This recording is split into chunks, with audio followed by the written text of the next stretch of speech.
Time now to talk business and the business of sports. The University of Arkansas athletic budget's about a $125 million entity. I'm joined by Paul Gatling, editor of the Northwest Arkansas Business Journal, to discuss a new CEO and I guess a division president, Hunter Yurachek and Chad Morris. Paul, you were on the ground for us at the Yurachek press conference. How would you assess what you saw and heard and really what he brings to the table? Kind of touch on his comments about money and what we've seen run rampant in college athletics. Yeah, Roby, I thought he was really prepared. I mean, coming from Houston with a budget of about $45 million, I don't know what their media coverage was of Houston Cougars athletics, but I can't imagine it was anything more than what he saw on Tuesday last week when he was introduced. I thought he was really prepared. He was really confident. He was really aggressive in his tone of what he wanted the athletics department, particularly the football program, to be.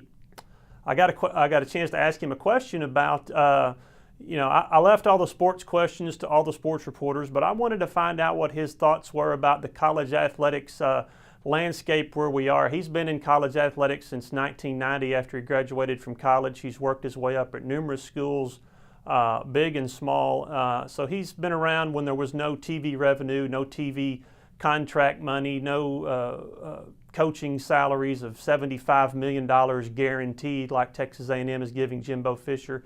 So I asked him what his comments were and if he thought this was a sustainable model, and his first answer was absolutely, I do not. He thought particularly the contract buyouts and the guaranteed money that are becoming really prevalent with coaches in Division I athletics. He used the word ludicrous. He said he wanted to be an industry leader in kind of reining in some of these outlandish contracts. And look, I get it. The money is there. I mean, the college athletics money with television networks and bowl money and NCAA tournament money and fundraising, all that stuff. The money is there. The colleges can spend it however they want to. With that said, the buyout money for coaches who are fired, and he mentioned Kevin Sumlin actually particularly by name at Texas A&M, who was fired and is going to get $10 million to not coach the Aggies. That sort of protection, I think, is something he wants to maybe kind of rein in. He understands coaches need protection in their contracts, but that sort of thing, which is not immune to Texas A&M, it's happening. It's written into all coaches' contracts. Is something that I thought was really a refreshingly candid answer, to be honest.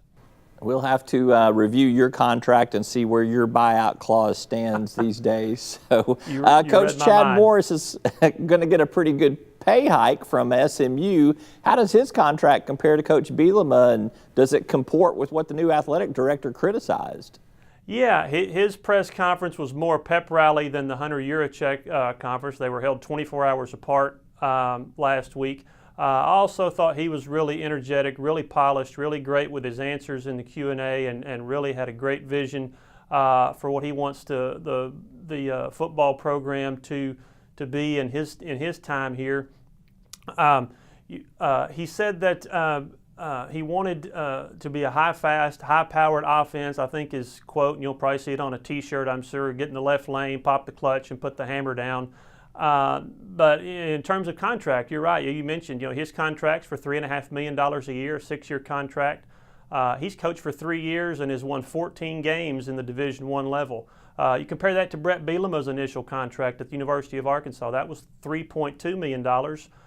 He won 60-some-odd games, had just been to 3 straight Rose Bowls and 3 straight Big Ten championships. Now, that's not an indictment on Chad Morris's talent and what his return on investment might be at the Razorbacks. It's just another example of the escalating value of coaching contracts in big-time Division I football, which is really what drives the train in all athletic departments in the so-called Power 5 conferences. I just thought that was an interesting comparison of the two men, not to say who's the better coach or who's the more talented coach or anything like that.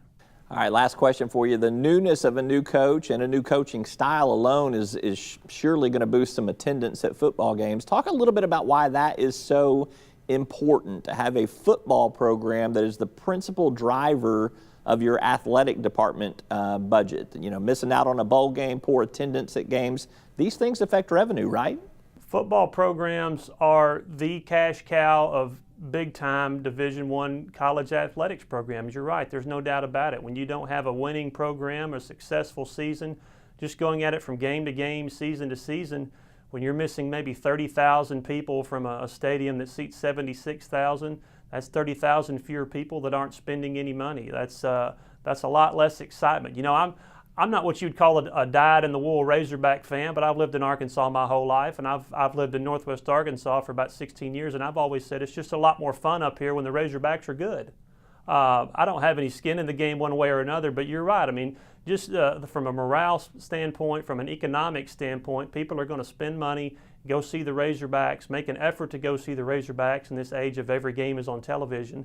If there's an exciting product on the field, people want to be a part of it. They want to be in the stadium. They want to be in the city. They want to be around people who are like-minded in their support and enthusiasm for an exciting team and a winning team. So that's what you saw from Chad Morris at his press conference last week. I was really impressed with the way he presented his vision for what he wants the program to become. So time will tell, and nobody knows who's a good coach when they're hired. If we all knew that, then they would have statues of Nick Saban at Michigan State, but they don't. They have him at Alabama. So we'll see how good he is as the Razorbacks head coach. All right, he's Paul Gatling. He's the editor of the Northwest Arkansas Business Journal, part of the Talk Business and Politics media family. Now get in that left lane, Paul, and put the hammer down, all right? All right, we'll do. Thank you, Roby. Thanks. And thanks for joining us. That is all for today's program. I'm Roby Brock. We appreciate you tuning in. Have a busy and a productive week. We'll see you next time.